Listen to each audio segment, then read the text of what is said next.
High traders, welcome back to Market Verse. Nifty, bank Nifty, Sensex എന്നീ ഇൻഡെക്സുകളുടെ daily അനാലിസിസിലേക്ക് എല്ലാവർക്കും സ്വാഗതം. ഇന്നലെ 22,951 എന്ന ലെവലിൽ ക്ലോസ് ചെയ്തിരുന്ന നിഫ്റ്റി ഇന്ന് ഓപ്പൺ ആയത് 22,930 എന്ന ലെവലിലാണ്. കേവലം 21 പോയിന്റിന്റെ മൈനസ്. അതൊരു മൈനസ് ഒന്നുമായിട്ട് കണക്കാക്കാൻ പറ്റില്ല അല്ലേ? അപ്പോൾ ഇന്നലെ നമ്മൾ പ്രതീക്ഷിച്ചതുപോലെ തന്നെ അവസാനത്തെ കാമണിക്കൂർ ഒരു റെഡ് ക്യാൻഡിൽ ആയിട്ടാണ് ക്ലോസ് ചെയ്തത്. അതിനുശേഷം കൃത്യമായും ഈ ലെവലിൽ നിന്ന് സപ്പോർട്ട് എടുത്ത് അപ്വേർഡ് പോയേക്കാം എന്ന് തന്നെയായിരുന്നു നമ്മൾ ഇന്നലത്തെ വീഡിയോയിൽ പറഞ്ഞിരുന്നത്. അത് വളരെ കൃത്യമായും നമ്മൾ തിക്ക് ബ്ലൂ ലൈനിൽ രേഖപ്പെടുത്തിയിരുന്ന ലെവലിൽ നിന്നും, ഇത് 5 മിനിറ്റിന്റെ ക്യാൻഡിലാണ് ഞാൻ ഇട്ടിട്ടുള്ളത്, കൃത്യമായും ആ ലെവലിൽ നിന്ന് 1 മിനിറ്റ് 3 മിനിറ്റ് പരിശോധിച്ച് കഴിഞ്ഞാൽ ഇവിടെ സപ്പോർട്ട് എടുക്കുമ്പോൾ തന്നെ ഒരാൾക്ക് ബൈ ചെയ്യാൻ കഴിയുന്നതാണ്. കൃത്യമായി മാർക്കറ്റ് മൂവ്മെന്റ് അറിയാവുന്ന ഒരാൾക്ക് കൃത്യമായി ഈ ലെവലിൽ നിന്ന് സപ്പോർട്ട് എടുത്ത് ഇത് സ്റ്റോപ്പ് ലോസ് ആയി കൊടുക്കാം. അഥവാ ഡേയ്സ് ലോ തന്നെ സ്റ്റോപ്പ് ലോസ് ആയി കൊടുത്തിരുന്നെങ്കിൽ കൃത്യമായി 15 മിനിറ്റ് കൊണ്ട് തന്നെ സാമാന്യം നല്ല ഭേദപ്പെട്ട ഒരു ടാർഗറ്റ് ലഭിച്ചിരുന്നു. 50 പോയിന്റിന്റെ മൂവ്മെന്റ് ആണ് അപ്പോൾ ഡയറക്ഷൻ ഫസ്റ്റ് ഡേ തന്നെ കിട്ടിയത്. ഇനി അത് മിസ്സായവർക്ക് വീണ്ടും അതേ ലെവലിൽ തന്നെ വന്ന് ഒരു ബൈ ഓപ്പർച്യൂണിറ്റി തന്ന് വീണ്ടും അപ്വേർഡ് പോയി. എന്നാൽ പിന്നീട് ചെറിയ ഒരു കൺസോൾട്ടേഷൻ മൂവ്മെന്റ് ആണ് സംഭവിച്ചതെങ്കിൽ പോലും കൃത്യമായ സ്റ്റോപ്പ് ലോസിൽ നിന്നുകൊണ്ട് ഹോൾഡ് ചെയ്തവർക്ക് കൃത്യമായും വീണ്ടും ഒരു അപ്വേർഡ് മൂവ്മെന്റ് തന്നു. അങ്ങനെ നല്ല ട്രേഡുകൾ രണ്ടെണ്ണം കൃത്യമായും ബൈ സൈഡിലേക്ക് തന്നെ തന്നിരുന്നു. എന്നാൽ ഇവിടെ സെല്ലിംഗ് ഏരിയയായി പ്രഷർ കാണിക്കുന്നുണ്ടായിരുന്നെങ്കിൽ പോലും ഇത് കൃത്യമായി തിരിച്ചറിഞ്ഞ് അപ്വേർഡ് പൾസ് ആണ്, അല്ലെങ്കിൽ സെന്റിമെന്റ് ബുള്ളിഷ് തന്നെയാണ് എന്ന് തിരിച്ചറിഞ്ഞവർക്ക് കൃത്യമായും ഈ ലെവലിൽ നിന്ന് ടാർഗറ്റ് എടുക്കാൻ കഴിഞ്ഞു. എന്നാൽ ഈ ലെവലിൽ കൃത്യമായും ടാർഗറ്റ് കവർ ചെയ്യത്തക്ക രീതിയിൽ ഒരു വെള്ളിയാഴ്ചയാണ്, അതുകൊണ്ട് മാർക്കറ്റ് എല്ലാവരും പ്രോഫിറ്റ് ബുക്ക് ചെയ്തേക്കാം എന്ന ഒരു ഇൻറ്റിമേഷൻ ഞാൻ നമ്മുടെ വാട്സപ്പ് ചാനലിൽ കൊടുത്തിരുന്നു. അതുപോലെ തന്നെ കൃത്യമായ സ്റ്റോപ്പ് ലോസ് ലെവലും നൽകിയിരുന്നു. അപ്വേർഡ് മൂവ്മെന്റിനുള്ള ഇവിടെ ഒരു കൺസോൾട്ടേഷൻ സംഭവിക്കുമ്പോൾ കൃത്യമായ ലെവൽ ഞാൻ റെഡ് ലൈൻ രേഖപ്പെടുത്തിക്കൊണ്ട് നമ്മുടെ വാട്സപ്പ് ചാനലിൽ പോസ്റ്റ് ചെയ്തിരുന്നു. പ്രൈസ് കറക്ഷനിലോട്ട് ഇറങ്ങി വന്നിരുന്നുവെങ്കിൽ പോലും അതിന് താഴെ ക്ലോസ് ആവാതെ അതിൽ കൃത്യമായും ആ പോയിന്റിൽ നിന്ന് 1-2 പോയിന്റിന് മാത്രം ടെസ്റ്റ് ചെയ്യാതെ അപ്വേർഡ് തന്നെ ഡയറക്ഷനിൽ മൂവ് ചെയ്യുകയാണ് ചെയ്തത്. അതിനുശേഷം വീണ്ടും ആ ലൈൻ ബ്രേക്ക് ചെയ്ത് ഡൗൺവേർഡ് വന്ന് ക്ലോസ് ആവുകയാണ് ചെയ്തിട്ടുള്ളത്.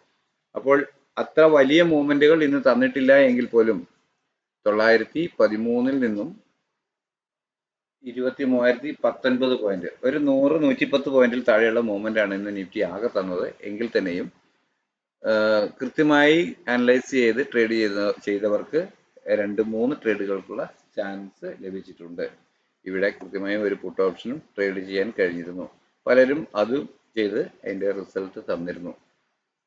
എനിക്ക് അങ്ങനെ വാട്സപ്പ് ചെയ്ത് കിട്ടിയിട്ടുണ്ടായിരുന്നു. ഓക്കെ, അപ്പോൾ ഇന്ന് ഇത്രയേ ഉള്ളൂ. അപ്പോൾ ഇന്ന് തന്ന മാർക്കറ്റ് മൂവ്മെന്റിനെ അപേക്ഷിച്ച് അതിനെ അടിസ്ഥാനപ്പെടുത്തിക്കൊണ്ട് തിങ്കളാഴ്ചത്തേക്ക്, ഇനി 2 ദിവസം മാർക്കറ്റ് അവധിയാണ്, ശനി ഞായർ, 2 ദിവസം കഴിഞ്ഞ് മാർക്കറ്റ് ഓപ്പൺ ആവുമ്പോൾ എങ്ങനെയായിരിക്കണം നമ്മുടെ ട്രേഡിംഗ് പ്ലാൻ എന്നുള്ളതിനെ കുറിച്ച് ഞാനൊന്ന് തയ്യാർ ചെയ്തിട്ടുണ്ട്. നാളെ തിങ്കളാഴ്ചത്തേക്ക് എൻ്റെ ട്രേഡിംഗ് പ്ലാൻ എന്താണ് എന്ന് നമുക്ക് ഒന്ന് പരിശോധിച്ച് നോക്കാം. ആദ്യമേ ലഭിച്ചേക്കാവുന്ന സപ്പോർട്ട് സോണായി തിക്ക് ബ്ലൂ ലൈനിൽ ഞാൻ 22,938 എന്ന ലെവൽ രേഖപ്പെടുത്തിയിട്ടുണ്ട്. അതുപോലെ തന്നെ ആദ്യമേ ലഭിച്ചേക്കാവുന്ന റെസിസ്റ്റൻസ് എന്ന ലെവലിൽ 22,996 എന്ന ലെവൽ, അത് 23,000 എന്ന് തന്നെ നമുക്ക് കരുതാവുന്നതാണ്. ആ ലെവലാണ് രേഖപ്പെടുത്തിയിട്ടുള്ളത്. അതുപോലെ തന്നെ ഉയരം രേഖപ്പെടുത്താൻ ഇന്ന് ലഭിച്ച 23,026 എന്ന ലെവലും രേഖപ്പെടുത്തിയിട്ടുണ്ട്. അപ്പോൾ തിങ്കളാഴ്ച ഇവിടെ ഒരു ഫ്ലാറ്റ് ഓപ്പണിംഗ് ആണ് ലഭിക്കുന്നതെങ്കിൽ ചെറിയ ടൈം ഫ്രെയിമിലുള്ള ക്യാൻഡിൽ പാറ്റേണുകൾ പ്രൈസ് ആക്ഷൻ പ്രകാരം അപ്വേർഡ് ഡയറക്ഷനാണ് നൽകുന്നത് എന്ന് ഫീൽ ചെയ്താൽ അതുവരെ രേഖപ്പെടുത്തിയ ഡേയ്സ് ലോ, തിങ്കളാഴ്ച ഈ മൂവ്മെന്റ് സംഭവിക്കുമ്പോൾ രേഖപ്പെടുത്തുന്ന ലോ ആണ് ഞാൻ ഈ അതുവരെ രേഖപ്പെടുത്തിയ ഡേയ്സ് ലോ എന്നതുകൊണ്ട് ഉദ്ദേശിക്കുന്നത്. ചിലര് എന്നോട് വാട്സപ്പിലൂടെ ചോദിച്ചിരുന്നു, തലേ ദിവസത്തെ ഡേയ്സ് ലോ ആണോ ഞാൻ ഉദ്ദേശിക്കുന്നത് എന്ന്. അങ്ങനെയല്ല, അത് ഭയങ്കര വലിയ സ്റ്റോപ്പ് ലോസുകളായേക്കാം. അതുകൊണ്ട് ഓപ്പൺ ചെയ്തതിന് ശേഷം ചെറിയ ടൈം ഫ്രെയിമിലുള്ള ക്യാൻഡിൽ പാറ്റേണുകൾ പ്രൈസ് ആക്ഷൻ പ്രകാരം അപ്വേർഡ് ഡയറക്ഷൻ ആണ് നൽകുന്നതെങ്കിൽ അത്രയും നേരത്തിനുള്ളിൽ ആ പ്രൈസ് ആക്ഷൻ പ്രകാരം അപ്വേർഡ് ഡയറക്ഷൻ നൽകുന്ന ഒരു മൂവ്മെന്റ് ലഭിക്കുന്നത് വരെ പ്രൈസ് എത്രയാണോ അടുത്ത ദിവസം നമ്മൾക്ക് തരുന്ന ലോ, ആ ലോയാണ് ഞാൻ സ്റ്റോപ്പ് ലോസ് ആയി എന്ന് പറയുന്നത്. ഡേയ്സ് ലോ ആയി കണക്കാക്കുന്നത് അങ്ങനെയാണ്. അപ്പോൾ ചെറിയ ടൈം ഫ്രെയിമിലുള്ള ക്യാൻഡിൽ പാറ്റേണുകൾ പ്രൈസ് ആക്ഷൻ പ്രകാരം അപ്വേർഡ് ഡയറക്ഷനിൽ മൂവ് ചെയ്യും എന്ന ഒരു ഫീല് നൽകുകയാണ് എങ്കിൽ അതുവരെ രേഖപ്പെടുത്തിയ ലോ ഓർ തൊട്ട് താഴെയുള്ള സപ്പോർട്ട് സോൺ സ്റ്റോപ്പ് ലോസ് ആയി കണക്കാക്കിക്കൊണ്ട് ഒരു കോൾ ഓപ്ഷൻ ബൈ ചെയ്ത് അപ്വേർഡ് ഡയറക്ഷനിൽ ട്രേഡ് ചെയ്യാവുന്നതാണ്. അപ്പോൾ പ്രതീക്ഷിക്കുന്ന ആദ്യത്തെ ടാർഗറ്റ് ഈ പ്രധാന റെസിസ്റ്റൻസ് ലെവലായി ഞാൻ രേഖപ്പെടുത്തിയിട്ടുള്ള 22,996, അതായത് ഒരു 23,000 എന്ന ലെവലിലേക്ക് ടെസ്റ്റ് ചെയ്യുകയാണെങ്കിൽ, ഈ ലെവലിന് മുകളിൽ ഒരു 5 മിനിറ്റ് 15 മിനിറ്റ് കഴിഞ്ഞ് ക്ലോസ് ആവുകയാണെങ്കിൽ വീണ്ടും കിട്ടിയേക്കാവുന്ന ഡിക്ലൈനിൽ ഡേയ്സ് ലോ നിലനിർത്തിക്കൊണ്ട് ചെറിയ ടൈം ഫ്രെയിമിലുള്ള ക്യാൻഡിൽ പാറ്റേണുകൾ അപ്വേർഡ് ഡയറക്ഷൻ തന്നെ നൽകുന്നു എന്ന് ഫീൽ ചെയ്താൽ കോൾ ഓപ്ഷൻ തന്നെ വീണ്ടും ബൈ ചെയ്ത് ഡേയ്സ് ലോ സ്ട്രിക്റ്റ് ആയ സ്റ്റോപ്പ് ലോസ് ആയി കണക്കാക്കി അപ്വേർഡ് ഡയറക്ഷൻ ട്രേഡ് ചെയ്യും. അപ്പോൾ പ്രതീക്ഷിക്കുന്ന ആദ്യത്തെ ടാർഗറ്റ് അതുവരെ രേഖപ്പെടുത്തിയ ഉയരമാണ്. എന്നാൽ അതിന് മുകളിൽ ഒരു 5 മിനിറ്റ് 15 മിനിറ്റ് ക്യാൻഡിൽ ക്ലോസ് ആവുകയാണെങ്കിൽ, എന്ന് പറഞ്ഞാൽ 23,026 എന്ന് പറയുന്ന ഇന്ന് രേഖപ്പെടുത്തിയ ഉയരത്തിന് മുകളിൽ ഒരു 5 മിനിറ്റ് 15 മിനിറ്റ് ക്യാൻഡിൽ ക്ലോസ് ആവുകയാണെങ്കിൽ പ്രൈസ് വീണ്ടും അപ്വേർഡ് ഡയറക്ഷനിൽ സഞ്ചരിക്കും എന്നാണ് ഞാൻ കണക്കാക്കുക. അങ്ങനെയെങ്കിൽ ലഭിച്ചേക്കാവുന്ന ടാർഗറ്റുകളാണ് ഇവിടെ രേഖപ്പെടുത്തിയിട്ടുള്ളത്. അപ്പോൾ നിങ്ങൾക്ക് കാണാമെന്ന് കരുതുന്നു.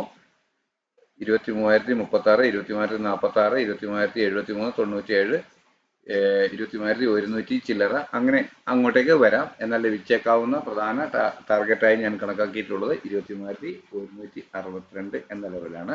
ഇത് ഫിബൊനാച്ചി ഉപയോഗിച്ചാണ് ഞാൻ ഈ ലെവൽ രേഖപ്പെടുത്തിയിട്ടുള്ളത്. അപ്പോഴതങ്ങനെ. എന്നാൽ ഇവിടെ ഒരു ഫ്ലാറ്റ് ഓപ്പണിംഗ് നൽകിയതിന് ശേഷം ചെറിയ ടൈം ഫ്രെയിമിലെ ക്യാൻഡിൽ പാറ്റേണുകൾ സെല്ലിംഗ് ഡയറക്ഷനാണ് നൽകുന്നതെങ്കിൽ അതുവരെ രേഖപ്പെടുത്തിയ ഉയരം ഒരു തൊട്ട് മുകളിലുള്ള resistance zone resistance level points ഇവിടെ രേഖപ്പെടുത്തിയിട്ടുണ്ട്. അതാണ് ഈ ലെവൽ എന്ന് ഉദ്ദേശിക്കുന്നത്. അങ്ങനെയെല്ലാം ഓരോ ഡൗട്ടുകൾ ഇങ്ങനെ ചോദിക്കുന്നുണ്ടാണ് ഇങ്ങനെ തന്നെ പറയുന്നത്. അതുവരെ രേഖപ്പെടുത്തിയ ഉയരം ഓർ തൊട്ട് മുകളിൽ രേഖപ്പെടുത്തിയിട്ടുള്ള റെസിസ്റ്റൻസ് ലെവൽ, ആ പോയിന്റ് നിങ്ങൾ നോക്കിക്കൊള്ളുക. ആ ലെവൽ സ്റ്റോപ്പ് ലോസ് ആയി കണക്കാക്കിക്കൊണ്ട് ഡൗൺവേർഡ് ഡയറക്ഷനിൽ ട്രേഡ് ചെയ്യും. അപ്പോൾ പ്രതീക്ഷിക്കുന്ന ആദ്യത്തെ ടാർഗറ്റ് തിക്ക് ബ്ലൂ ലൈനിൽ രേഖപ്പെടുത്തിയിട്ടുള്ള 22,938 എന്ന ലെവലിന് താഴെ ഒരു 5 മിനിറ്റ് 15 മിനിറ്റ് ക്യാൻഡിൽ ക്ലോസ് ആവുക എന്നത് തന്നെയാണ്. അങ്ങനെയെങ്കിൽ വീണ്ടും കിട്ടിയേക്കാവുന്ന ഒരു അപ്പ് മൂവിൽ ഡേയ്സ് ഹൈ നിലനിർത്തിക്കൊണ്ട് ചെറിയ ടൈം ഫ്രെയിമിലുള്ള ക്യാൻഡിൽ പാറ്റേണുകൾ സെല്ലിംഗ് ഡയറക്ഷൻ തന്നെ കാണിക്കുകയാണെങ്കിൽ ഡൗൺവേർഡ് ഡയറക്ഷനിൽ ട്രേഡ് ചെയ്യും. ഒരു പുട്ട് ഓപ്ഷൻ ബൈ ചെയ്ത് ഡേയ്സ് ഹൈ കൃത്യമായും സ്ട്രിക്റ്റ് ആയ സ്റ്റോപ്പ് ലോസ് ആയി കണക്കാക്കിക്കൊണ്ട് ഡൗൺവേർഡ് ഡയറക്ഷനിൽ ട്രേഡ് ചെയ്യും. അപ്പോഴും പ്രതീക്ഷിക്കുന്ന ടാർഗറ്റ് അതുവരെ രേഖപ്പെടുത്തിയ ലോ തന്നെയാണ്. എങ്കിലും അതിന് താഴെ ഒരു 5 മിനിറ്റ് 15 മിനിറ്റ് ക്യാൻഡിൽ ക്ലോസ് ആവുകയാണെങ്കിൽ, അതായത് 22,916 എന്ന ലെവലിന് താഴെ ഒരു 15 മിനിറ്റ് ക്യാൻഡിൽ ക്ലോസ് ആവുകയാണെങ്കിൽ പ്രൈസ് ഡിക്ലൈൻ സഞ്ചരിച്ചേക്കാം എന്നാണ് ഞാൻ കണക്കാക്കുക. അങ്ങനെയെങ്കിൽ തുടർന്ന് ലഭിക്കാവുന്ന ടാർഗറ്റുകളാണ് 22,891, 861, 827, 22,793 എന്ന ലെവലുകൾ. അതൊരു പ്രധാന സപ്പോർട്ടാണ്. എന്നാൽ 22,757, 22,663 എന്നിവയെല്ലാം ടാർഗറ്റ് സോണുകൾ തന്നെയാണ്. എങ്കിലും അവയെല്ലാം വളരെ സ്ട്രോങ് ആയ സപ്പോർട്ട് സോണായി പ്രവർത്തിച്ചേക്കാം. അതുകൊണ്ട് പ്രൈസ് ട്രെയിലിംഗ് സ്റ്റോപ്പ് ലോസ് ഉപയോഗിച്ച് വേണം, നമ്മുടെ പ്രോഫിറ്റ് ഒന്ന് ലോക്ക് ചെയ്തുകൊണ്ട് വേണം ട്രേഡ് ചെയ്യാൻ. പ്രൈസ് എപ്പോൾ വേണേലും അപ്വേർഡ് ഡയറക്ഷനിൽ മൂവ് ചെയ്യാവുന്നതാണ്. അതുകൊണ്ട് ശ്രദ്ധാപൂർവം വേണം. ഈ ഒരു സെല്ലിംഗ് വരികയാണെങ്കിൽ ഈ ഏരിയയിൽ നിന്നെല്ലാം നമ്മൾ ട്രേഡ് ചെയ്യാൻ. ഓക്കെ, എല്ലാവർക്കും മനസ്സിലായിട്ടുണ്ടാകുമെന്ന് കരുതുന്നു. അപ്പോൾ അടുത്തതായി ബാങ്ക് നിഫ്റ്റിയിൽ എന്തായിരിക്കാം ലെവലുകൾ എന്ന് പരിശോധിച്ച് നോക്കാം. 48,905 ആദ്യമായി ലഭിക്കാവുന്ന സപ്പോർട്ട് സോണാണ് ഞാൻ രേഖപ്പെടുത്തിയിട്ടുള്ളത്. അതുപോലെ തന്നെ 49,051 എന്ന് പറയുന്ന ഇന്നത്തെ ഉയരം തന്നെയാണ് ആദ്യമായി ലഭിക്കാവുന്ന റെസിസ്റ്റൻസ് സോണായി രേഖപ്പെടുത്തിയിട്ടുള്ളത്. അപ്പോൾ ചെറിയ ടൈം ഫ്രെയിമിലുള്ള ക്യാൻഡിൽ പാറ്റേണുകൾ ഇവിടെ ഒരു ഫ്ലാറ്റ് ഓപ്പണിംഗ് നൽകിയതിന് ശേഷം അപ്വേർഡ് ഡയറക്ഷനിൽ മൂവ് ചെയ്യുന്നു. പ്രൈസ് ആക്ഷൻ പ്രകാരം അങ്ങനെ ഒരു ഇൻഡിക്കേഷനാണ് ലഭിക്കുന്നതെങ്കിൽ കോൾ ഓപ്ഷൻ ബൈ ചെയ്ത് അതുവരെ രേഖപ്പെടുത്തിയ ലോ ഓർ തൊട്ട് താഴെയുള്ള സപ്പോർട്ട് സോൺ സ്റ്റോപ്പ് ലോസ് ആയി കണക്കാക്കി അപ്വേർഡ് ഡയറക്ഷനിൽ ട്രേഡ് ചെയ്യും. അപ്പോൾ പ്രതീക്ഷിക്കുന്ന ആദ്യത്തെ ടാർഗറ്റ് ഈ ലെവലിന് മുകളിൽ ഒരു 5 മിനിറ്റ് 15 മിനിറ്റ് ക്യാൻഡിൽ ക്ലോസ് ആവുക എന്നത് തന്നെയാണ്. അങ്ങനെയെങ്കിൽ വീണ്ടും കിട്ടിയേക്കാവുന്ന ഡിക്ലൈനിൽ അതുവരെ രേഖപ്പെടുത്തിയ ഡേയ്സ് ലോ നിലനിർത്തിക്കൊണ്ട് ചെറിയ ടൈം ഫ്രെയിമിലുള്ള ക്യാൻഡിൽ പാറ്റേണുകൾ അപ്വേർഡ് ഡയറക്ഷനിൽ മൂവ് ചെയ്യുന്നു എന്ന് ഒരു ഫീലിംഗ് ആണ് നൽകുന്നതെങ്കിൽ കോൾ ഓപ്ഷൻ തന്നെ ബൈ ചെയ്ത് ഡേയ്സ് ലോ സ്ട്രിക്റ്റ് ആയ സ്റ്റോപ്പ് ലോസ് ആയി കണക്കാക്കി അപ്വേർഡ് ഡയറക്ഷനിൽ ട്രേഡ് ചെയ്യും. പ്രതീക്ഷിക്കുന്ന ആദ്യത്തെ ടാർഗറ്റ് അതുവരെ രേഖപ്പെടുത്തിയ ഉയരമാണ്.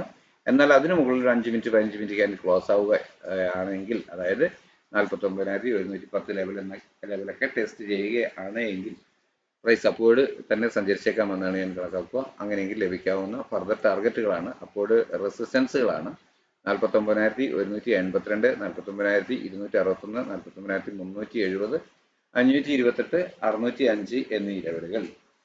എന്നാൽ ഇവിടെ ഒരു ഫ്ലാറ്റ് ഓപ്പണിംഗ് നൽകിയതിനു ശേഷം ചെറിയ ടൈം ഫ്രെയിമിലുള്ള ക്യാൻഡിൽ പാറ്റേണുകൾ സെല്ലിംഗ് ഡയറക്ഷനാണ് പ്രൈസ് ആക്ഷൻ പ്രകാരം നൽകുന്നതെങ്കിൽ അതുവരെ രേഖപ്പെടുത്തിയ ഉയരം ഓർ തൊട്ട് മുകളിലുള്ള റെസിസ്റ്റൻസ് ലെവൽ സ്റ്റോപ്പ് ലോസ് ആയി കണക്കാക്കിക്കൊണ്ട് ഡൗൺവേർഡ് ഡയറക്ഷനിൽ ട്രേഡ് ചെയ്യും. അതായത് ഒരു PE ഓപ്ഷൻ ബൈ ചെയ്ത് ട്രേഡ് ചെയ്യും. പ്രതീക്ഷിക്കുന്ന ആദ്യത്തെ ടാർഗറ്റ് ഈ തിക്ക് ലൈനിൽ രേഖപ്പെടുത്തിയിരുന്ന 48,905 എന്ന ലെവലിന് താഴെ ഒരു 5 മിനിറ്റ് 15 മിനിറ്റ് ക്യാൻഡിൽ ക്ലോസ് ആവുക എന്നതാണ്. അങ്ങനെയെങ്കിൽ വീണ്ടും കിട്ടിയേക്കാവുന്ന അപ്പ് മൂവ്മെന്റിൽ അതുവരെ രേഖപ്പെടുത്തിയ ഡേയ്സ് ഹൈ നിലനിർത്തിക്കൊണ്ട് ചെറിയ ടൈം ഫ്രെയിമിലുള്ള ക്യാൻഡിൽ പാറ്റേണുകൾ സെല്ലിംഗ് ഡയറക്ഷൻ തന്നെ നൽകുന്നു എന്ന് ഫീൽ ചെയ്താൽ വീണ്ടും ഒരു പുട്ട് ഓപ്ഷൻ ബൈ ചെയ്ത് ഡേയ്സ് ഹൈ സ്ട്രിക്റ്റ് ആയ സ്റ്റോപ്പ് ലോസ് ആയി കണക്കാക്കിക്കൊണ്ട് ഡൗൺവേർഡ് ഡയറക്ഷനിൽ ട്രേഡ് ചെയ്യും. പ്രതീക്ഷിക്കുന്ന ആദ്യത്തെ ടാർഗറ്റ് അതുവരെ രേഖപ്പെടുത്തിയ ലോ തന്നെയാണ്. എന്നാൽ അതിലും താഴെ ഒരു 5 മിനിറ്റ് 15 മിനിറ്റ് ക്യാൻഡിൽ ക്ലോസ് ആവുകയാണെങ്കിൽ, അതായത് 48,840 എന്ന ലെവലിന് താഴെ ക്ലോസ് ആവുകയാണെങ്കിൽ പ്രൈസ് വീണ്ടും ഡൗൺവേർഡ് ഡയറക്ഷനിൽ സഞ്ചരിച്ചേക്കാം എന്നാണ് ഞാൻ കണക്കാക്കുക. അങ്ങനെയെങ്കിൽ ലഭിക്കാവുന്ന ടാർഗറ്റുകളാണ് 48,738, 48,636, 48,538, 48,452 എന്നീ ലെവലുകളൊക്കെ നിങ്ങൾക്ക് കാണാമെന്ന് കരുതുന്നു. എങ്കിലും ഈ ലെവലുകളൊക്കെ വളരെ സ്ട്രോങ് ആയ സപ്പോർട്ട് ഏരിയകളായി പ്രവർത്തിച്ചേക്കാം. പ്രൈസ് ഏത് സമയത്ത് വേണമെങ്കിലും പെട്ടെന്ന് തന്നെ അപ്വേർഡ് ടേൺ ചെയ്യാവുന്നതാണ്. അതുകൊണ്ട് ട്രെയിലിംഗ് സ്റ്റോപ്പ് ലോസ് ഉപയോഗിച്ച് വേണം ഇവിടെയെല്ലാം ട്രേഡ് ചെയ്യാൻ. അടുത്തതായി സെൻസെക്സിൽ എന്താണ് ലെവലുകൾ എന്ന് പരിശോധിക്കാം. ഇന്ന് ഡേ ടൈമിൽ പലരും എന്നോട് വാട്സപ്പിൽ സെൻസെക്സിൻ്റെയും ബാങ്ക് നിഫ്റ്റിയുടെയും ഒക്കെ ലെവലുകൾ ചോദിച്ചിരുന്നു. ഞാൻ സാധ്യമായ വിധത്തിൽ എല്ലാവർക്കും സ്ക്രീനിൽ നിന്നും ഫോട്ടോ എടുത്ത് അയച്ചു കൊടുത്തിരുന്നു. അതെല്ലാം കൃത്യമായി തന്നെ സപ്പോർട്ട് സോണുകൾ വർക്ക് ചെയ്തിട്ടുണ്ടായിരുന്നു. പ്രോഫിറ്റ് ബുക്ക് ചെയ്യാൻ കഴിഞ്ഞിട്ടുണ്ടാകും എന്ന് തന്നെയാണ് കരുതുന്നത്. ഓക്കെ, 75,268 എന്ന ലെവലാണ് ആദ്യമേ ലഭിച്ചേക്കാവുന്ന സപ്പോർട്ട് സോണായി ഞാൻ സെൻസെക്സിൽ രേഖപ്പെടുത്തിയിട്ടുള്ളത്. അതുപോലെ തന്നെ ഇന്നത്തെ ഉയരമായ 75,637 ആദ്യത്തെ റെസിസ്റ്റൻസ് ലെവലായും രേഖപ്പെടുത്തിയിട്ടുള്ളത്. അപ്പോൾ ഇവിടെ ഒരു ഫ്ലാറ്റ് ഓപ്പണിംഗ് നൽകിയതിനു ശേഷം ഒരു 15 മിനിറ്റ് ക്യാൻഡിൽ പാറ്റേണുകൾ പ്രൈസ് ആക്ഷൻ പ്രകാരം അപ്വേർഡ് ഡയറക്ഷനിൽ മൂവ് ചെയ്യുന്നു എന്ന് ഫീൽ ചെയ്താൽ ഡേയ്സ് ലോ ഓർ തൊട്ട് താഴെയുള്ള സപ്പോർട്ട് സോൺ, അത് ഇതിന്റെ ദൂരവ്യത്യാസം പോലെ ഇരിക്കും. ഡേയ്സ് ലോ തന്നെ സ്ട്രിക്റ്റ് ആയി ഉപയോഗിക്കണോ അതോ തൊട്ട് താഴെയുള്ള സപ്പോർട്ട് സോൺ ഉപയോഗിക്കണം? നല്ല റേഞ്ച് വ്യത്യാസം ഉണ്ടെങ്കിൽ ഡേയ്സ് ലോ തന്നെ ആയിരിക്കാം ഞാൻ സ്ട്രിക്റ്റ് ആയും സ്റ്റോപ്പ് ലോസ് ആയി കണക്കാക്കുക. പ്രൈസ് ആക്ഷൻ പ്രകാരം അങ്ങനെ ഒരു അപ്വേർഡ് ഡയറക്ഷനാണ് എനിക്ക് ഫീൽ ചെയ്യുന്നതെങ്കിൽ കോൾ ഓപ്ഷൻ ബൈ ചെയ്ത് ഡേയ്സ് ലോ ഓർ തൊട്ട് താഴെയുള്ള സപ്പോർട്ട് സോൺ സ്റ്റോപ്പ് ലോസ് ആയി കണക്കാക്കിക്കൊണ്ട് അപ്വേർഡ് ഡയറക്ഷൻ ട്രേഡ് ചെയ്യും. പ്രതീക്ഷിക്കുന്ന ആദ്യത്തെ ടാർഗറ്റ് ഈ 75,561 എന്നതിന് മുകളിൽ ഒരു ക്ലോസിംഗ് ആണ് എങ്കിൽ പോലും വീണ്ടും കിട്ടിയേക്കാവുന്ന ഡിക്ലൈനിൽ ഡേയ്സ് ലോ നിലനിർത്തിക്കൊണ്ട് പ്രൈസ് ആക്ഷൻ പ്രകാരം ചെറിയ ടൈം ഫ്രെയിമിലെ ക്യാൻഡിൽ പാറ്റേണുകൾ അപ്വേർഡ് ഡയറക്ഷനിൽ മൂവ് ചെയ്യുന്നു എന്ന് ഫീൽ ചെയ്താൽ വീണ്ടും കോൾ ഓപ്ഷൻ ബൈ ചെയ്യും. അപ്പോൾ എന്തായിരുന്നാലും പ്രൈസ് അപ്വേർഡ് ഡയറക്ഷനിൽ മൂവ് ചെയ്യണമെങ്കിൽ ഇന്നത്തെ ഉയരത്തിന് മുകളിൽ ഒരു 5 മിനിറ്റ് 15 മിനിറ്റ് ക്യാൻഡിൽ ക്ലോസ് ആവുക തന്നെ വേണം. അങ്ങനെയെങ്കിൽ വീണ്ടും അപ്വേർഡ് ഡയറക്ഷനിൽ പ്രൈസ് സഞ്ചരിച്ചേക്കാം എന്നാണ് ഞാൻ കണക്കാക്കുക. അപ്പോൾ ലഭിച്ചേക്കാവുന്ന ടാർഗറ്റുകളാണ് ഞാനിവിടെ രേഖപ്പെടുത്തിയിട്ടുള്ളത്. 77,145, 73,815, 77,937 എന്ന ലെവലുകൾ. എന്നാൽ വളരെ മുമ്പ് തന്നെ രേഖപ്പെടുത്തിയ ഒരു ലെവൽ കൂടിയുണ്ട് ഇവിടെ. അത് 76,349 എന്നാൽ അത് ഒറ്റയടിക്ക് പോവുക എന്നല്ല, ഇവിടെ നിന്നെല്ലാം സിക്സ് ആക്കായിട്ട് ഘട്ടം ഘട്ടമായിട്ട് ഒരു 50-100 പോയിന്റിന്റെ വ്യത്യാസത്തിൽ അപ്വേർഡ് ആൻഡ് ഡൗൺവേർഡ് ആയാണ് മൂവ് ചെയ്യുക. ഇനി ഒരു ഫ്ലാറ്റ് ഓപ്പണിംഗ് നൽകിയതിനു ശേഷം ചെറിയ ടൈം ഫ്രെയിമിലെ ക്യാൻഡിൽ പാറ്റേണുകൾ സെല്ലിംഗ് ഡയറക്ഷനാണ് നൽകുന്നതെങ്കിൽ അതുവരെ രേഖപ്പെടുത്തിയ ഡേയ്സ് ഹൈ ഓർ തൊട്ട് മുകളിലുള്ള റെസിസ്റ്റൻസ് ലെവൽ ഏതോ അതിനെ സ്റ്റോപ്പ് ലോസ് ആയി കണക്കാക്കിക്കൊണ്ട് ഡൗൺവേർഡ് ഡയറക്ഷൻ ട്രേഡ് ചെയ്യും. അതായത് ഒരു പുട്ട് ഓപ്ഷൻ ബൈ ചെയ്ത് ഹോൾഡ് ചെയ്യും എന്നർത്ഥം. അങ്ങനെയെങ്കിൽ പ്രതീക്ഷിക്കുന്ന ആദ്യത്തെ ടാർഗറ്റ് ഈ സപ്പോർട്ട് സോൺ തിക്ക് ബ്ലൂ ലൈനിൽ രേഖപ്പെടുത്തിയ 75,268 എന്ന ലെവലിന് താഴെ ഒരു 5 മിനിറ്റ് 15 മിനിറ്റ് ക്യാൻഡിൽ ക്ലോസ് ആവുക എന്നത് തന്നെയാണ്. അങ്ങനെയെങ്കിൽ വീണ്ടും കിട്ടിയേക്കാവുന്ന അപ്പ് മൂവിൽ ഡേയ്സ് ഹൈ നിലനിർത്തിക്കൊണ്ട് ചെറിയ ടൈം ഫ്രെയിമിലെ ക്യാൻഡിൽ പാറ്റേണുകൾ സെല്ലിംഗ് ഡയറക്ഷൻ തന്നെ നൽകുന്നു എന്ന് ഫീൽ ചെയ്ത് കഴിഞ്ഞാൽ പുട്ട് ഓപ്ഷൻ തന്നെ ബൈ ചെയ്ത് ഡേയ്സ് ഹൈ സ്ട്രിക്റ്റ് ആയ സ്റ്റോപ്പ് ലോസ് ആയി കണക്കാക്കി ഡൗൺവേർഡ് ഡയറക്ഷൻ ട്രേഡ് ചെയ്യും. പ്രതീക്ഷിക്കുന്ന ആദ്യത്തെ ടാർഗറ്റ് അതുവരെ രേഖപ്പെടുത്തിയ ലോ തന്നെയാണ്. എങ്കിലും അതിന് താഴെ ഒരു 5 മിനിറ്റ് 15 മിനിറ്റ് ക്യാൻഡിൽ ക്ലോസ് ആവുകയാണെങ്കിൽ പ്രൈസ് ഡിക്ലൈൻ തന്നെ സഞ്ചരിച്ചേക്കാം എന്നാണ് ഞാൻ കണക്കാക്കുക. അങ്ങനെയെങ്കിൽ ലഭിക്കാവുന്ന ടാർഗറ്റുകളാണ് ഇവിടെ രേഖപ്പെടുത്തിയവ. നിങ്ങൾക്ക് കാണാമെന്ന് കരുതുന്നു. 75,189, 75,049, 74,962, 74,882, 74,813 എന്നിങ്ങനെയാണ് ലെവലുകൾ നിങ്ങൾക്ക് കാണാമെന്ന് കരുതുന്നു. അപ്പോൾ എല്ലാവർക്കും മനസ്സിലായിട്ടുണ്ടാകുമെന്ന് കരുതുന്നു. ഇന്നും കൃത്യമായും എല്ലാ ഇൻഡെക്സുകളും നമ്മുടെ സപ്പോർട്ട് ലെവലുകളിൽ തന്നെയാണ് മൂവ് ചെയ്തിട്ടുള്ളത്. അത് കൃത്യമായി മനസ്സിലാക്കിയിട്ടുള്ളവർക്ക് കൃത്യമായ സപ്പോർട്ടുകളിൽ നിന്നുകൊണ്ട് കൃത്യമായ സ്റ്റോപ്പ് ലോസ് ഉപയോഗിച്ച് ട്രേഡ് ചെയ്യാൻ കഴിഞ്ഞിട്ടുണ്ടാകും എന്ന് തന്നെയാണ് ഞാൻ കരുതുന്നത്. അപ്പോൾ നിങ്ങൾക്ക് ചാനൽ ഗുണകരമായി തോന്നുന്നുണ്ട് എങ്കിൽ നിങ്ങൾ മറ്റുള്ളവർക്കും ഷെയർ ചെയ്യുക. പുതുതായിട്ട് കടന്നു വന്നിട്ടുള്ളവർ സബ്സ്ക്രൈബ് ചെയ്യുക. നിങ്ങളുടെ അഭിപ്രായങ്ങളും നിർദ്ദേശങ്ങളും സംശയങ്ങളും കമൻറ്റ് ബോക്സിൽ രേഖപ്പെടുത്തുക. താല്പര്യമുള്ളവർക്ക് നമ്മളുടെ വാട്സപ്പ് ചാനലിൽ അംഗമാകാവുന്നതാണ്. വാട്സപ്പ് ചാനലിൻ്റെ ലിങ്ക് വീഡിയോയുടെ താഴെ പിൻ ചെയ്തിട്ടുണ്ട്. താല്പര്യമുള്ളവർക്ക് ഉപയോഗിക്കാം. അപ്പോൾ തിങ്കളാഴ്ചയും 2 ദിവസം കഴിഞ്ഞാണ് മാർക്കറ്റിന് വരുന്നത്. അപ്പോൾ തിങ്കളാഴ്ചയും നല്ല മൂവ്മെൻറ്റുകൾ മാർക്കറ്റിൽ ഉണ്ടാവട്ടെ. എല്ലാവർക്കും നല്ല ട്രേഡിംഗ് അവസരങ്ങൾ ലഭിക്കട്ടെ എന്ന് ആശംസിച്ചുകൊണ്ട് തൽക്കാലം നിർത്തുന്നു. Thank you.